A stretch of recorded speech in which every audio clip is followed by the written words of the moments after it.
పెళ్ళైన మహిళతో వివాహేతర సంబంధం పెట్టుకుని, అమ్మాయితో రాసలీలలు చేస్తూ వీడియో తీసుకుని, ఆ వీడియోని తనే గ్రూపుల్లో పెట్టుకున్నటువంటి మహానుభావుడు. అతన్ని మరి వైఎస్ఆర్ కాంగ్రెస్ పార్టీ యాక్షన్ తీసుకుంటుందో లేదో తెలీదు. టీడీపీనో, జనసేనకు సంబంధించినటువంటిది ఇప్పుడు కిరణ్ రాయలది రాగానే ఆళ్ళు సస్పెండ్ చేశారు. ఇప్పటికి కిరణ్ రాయల్ పవన్ కళ్యాణ్‌కి అనుకూలంగా మాట్లాడొచ్చు కానీ, యాక్షన్ ఏమి విత్‌డ్రా చేసుకోలేదు. ఇటు తెలుగుదేశం వాళ్ళు కూడా అట్లాగే చేశారు. ఎమ్మెల్యేనే తీసేశారు. సస్పెండ్ చేశారు. అట్లాంటిది ఇప్పుడు వైసీపీ ఆగ్రహించింది లాంటి వార్తలతో సరిపోతుంది. అనంతపురం జిల్లా నారసల మండల కేంద్రానికి చెందిన వైసీపీ నాయకుడు పట్నం ఫణీంద్ర ఓవేహతో రాసలీలలు జరుపుతూ తీసుకున్న వీడియోని తనే పొరపాటున ప్రింట్ ఎలక్ట్రానిక్ మీడియా గ్రూప్‌లో పోస్ట్ చేశాడు. అరగంట పాటు విషయాన్ని గమనించకపోవడంతో వీడియో సోషల్ మీడియాకి ఎక్కి వైరల్ అవుతోంది. మహిళతో ఏకాంతంగా గడిపినటువంటి సమయంలో ఫణీంద్ర స్వయంగా వీడియోని రికార్డ్ చేసుకున్నట్టు స్పష్టమైంది.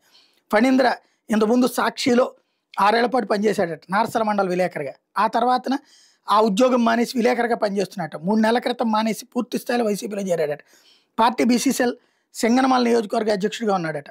వీడియో వైరల్ అయినటువంటి నేపథ్యంలో ఫణీందర్ని నియోజకవర్గ ఇన్ఛార్జ్ సాకే శైలజనాథ్, రాష్ట్ర కార్యదర్శి సత్యనారాయణ రెడ్డి పిలిపించుకుని తీవ్రస్థాయిలో మందలించారట.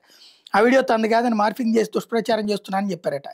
అయితే దీని మీద కేసు పెట్టలేదు కానీ ఇంతక అమ్మాయి ఏంటి, కథ ఏంది, ఇట్లాంటి వాళ్ళ మీద యాక్షన్ తీసుకుంటారా తీసుకోరా అన్నదే $1 మిలియన్ ప్రశ్న.